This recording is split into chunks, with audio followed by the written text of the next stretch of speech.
Greetings, fanboys and fangirls. Jared here with another review from Fanboys Forever. Today we're going to be looking at your favorite Masters of the Universe character and mine, the essential Frogmonger, by far one of the most famous of the Masters characters, world-renowned and beloved by children of the 80s and today. Frogmonger is probably close to eclipsing HeMan in terms of popularity for Masters characters at this point. And it amazes me that it's taken him this long to get a figure. Okay, I'm kidding.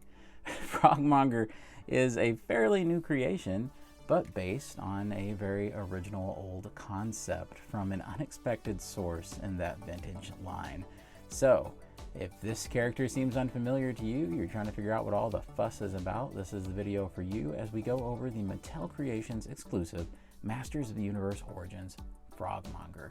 Before we begin, just know that I do Masters of the Universe content all the time.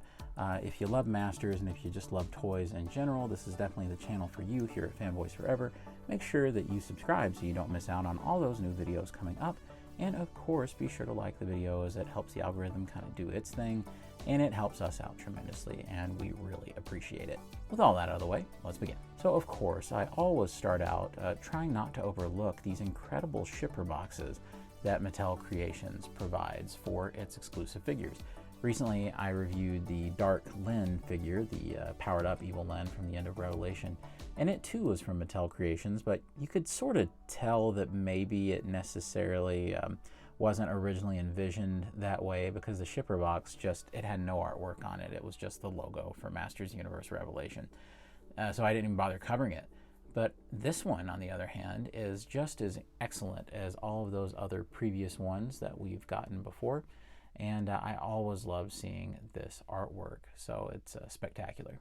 Not only that, but you always get something on the back as well. Check that out, another great shot of the Frogmonger. And here is Frogmonger in the packaging.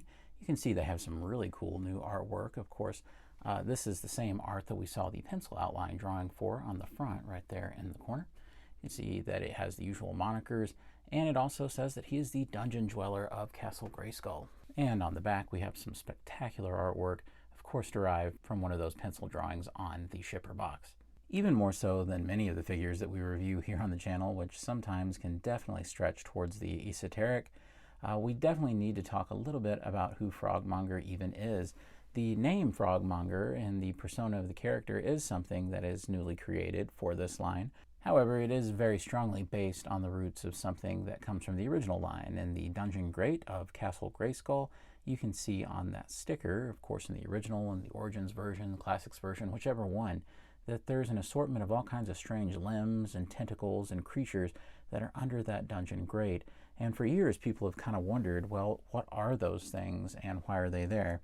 Well, if you look with some of the webbed hands and things, one of those creatures is Frogmonger. And after all this time, they finally decided to just go ahead and flesh him out as a character. So yeah, let's go ahead and open him up, and I'll read over the comic and I'll see what they did with him. So after reading this mini comic, it was a really interesting read because it is a little different than a lot of the mini comics we've gotten before. It takes its time a little more. It has a little bit more story to it. I really enjoyed this. There was definitely a few confusing aspects, but I think it tied in nicely to kind of the story that they're trying to tell right now. It also had some very surprising things in it. So definitely check this out if you can. I'm sure that a lot of people have uploaded it online, so if you want to know what that story is, go for it for sure.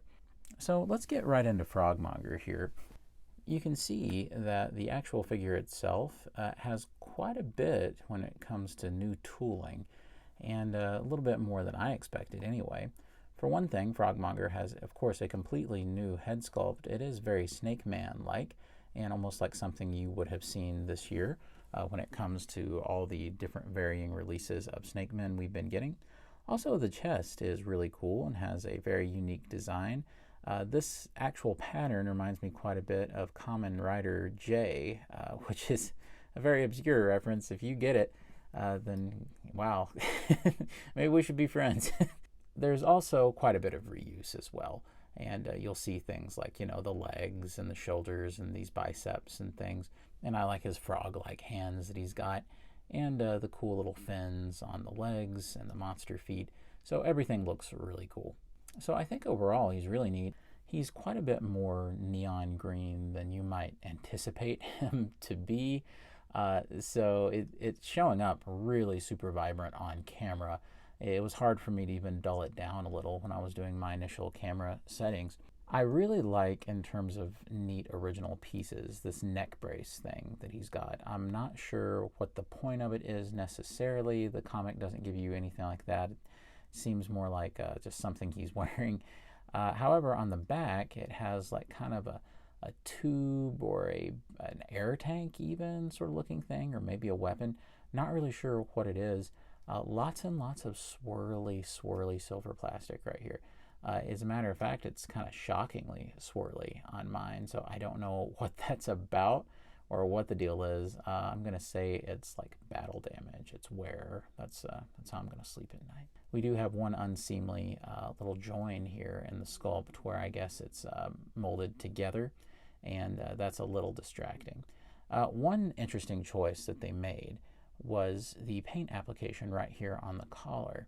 Now, I think this is supposed to be, at least according to the artwork, like a light purple, and it's very shiny and sparkly.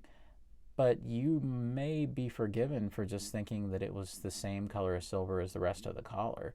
It doesn't show up very well, and I think that that's a missed opportunity. It would have looked better had it been a little bit darker, or a little bit more maybe burgundy, in fact.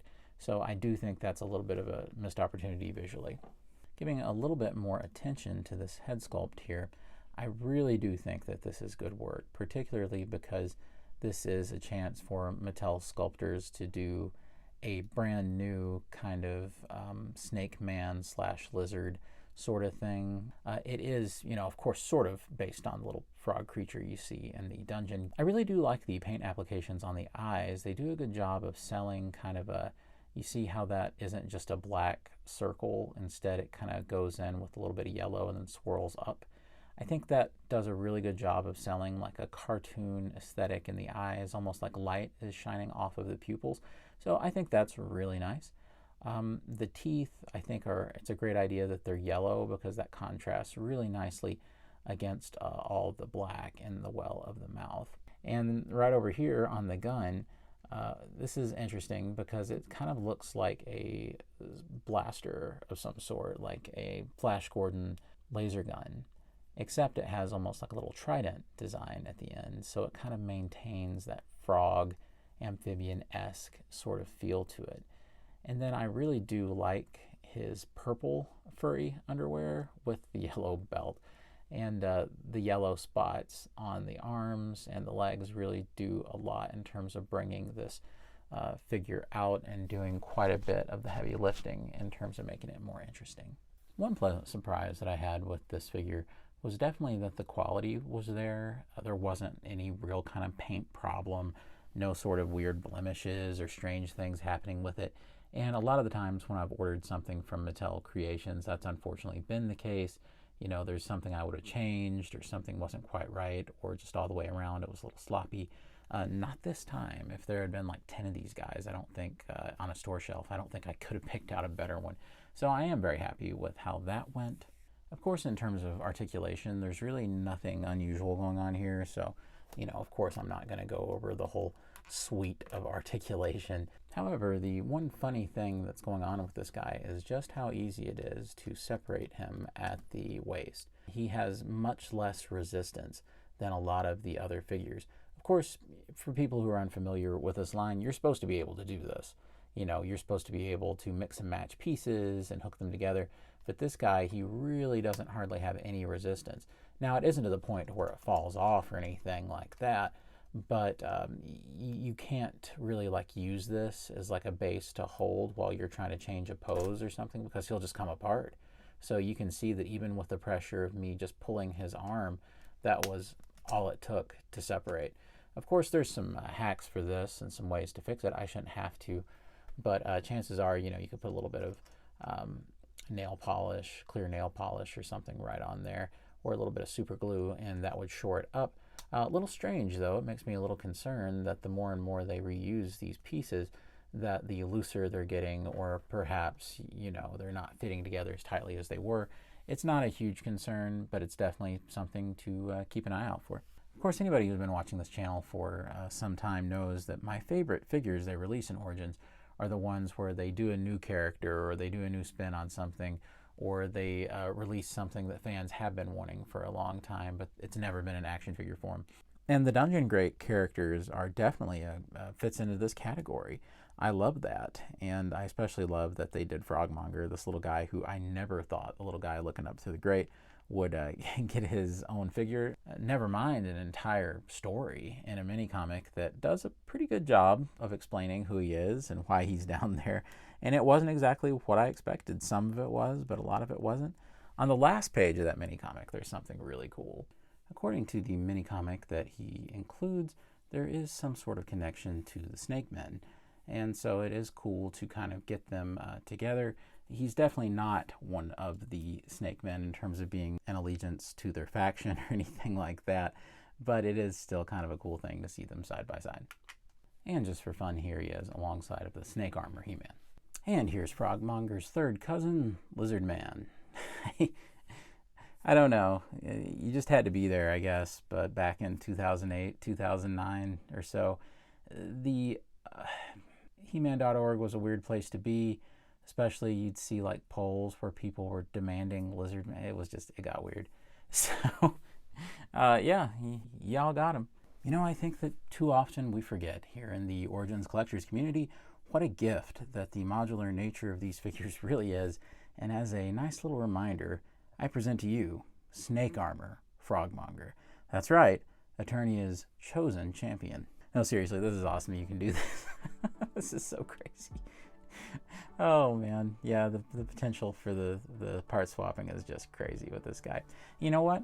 I'm just gonna leave him like this for my wrap up. Frogmonger, great figure. This is by far one of my favorite releases that they've had in Origins on the Mattel Creation site. It isn't a weird just retread of an already existing character or something that is so foreign to me that I'm like, okay, I don't even know what this is, but sure, I'll get it just so that I can have it. No, this is actually something rooted in the original line. Even if it's a fairly obscure little reference, it's still so cool to see something like this fleshed out, especially something that, people have been interested in getting something like this for a lot of years. So it makes a good amount of sense. I think, honestly, the execution on something like this could be boring if the wrong people were behind it. Just do a little Frogman and just call it a day. This guy's a lot more interesting with his cool collar and his neat weapon, and the spots and the great head sculpt and the cool chest design. I actually like it. I definitely suggest that you try to find this guy. I know that he's sold out on Mattel Creations right now. I really do think that they should consider on Mattel Creations just kind of doing multiple limited runs of these guys. I don't see how that could possibly hurt anything. That certainly wouldn't hurt my feelings for more people to have him in hand, so that you can add this to your Castle Grayskull setup. And I really think he would look great just lurking in the background. But of course, don't forget to subscribe, like the video, because that really helps us out. Frogmonger has to get out of here because he has some snake men to hunt down. He is looking for vengeance for what they did to him.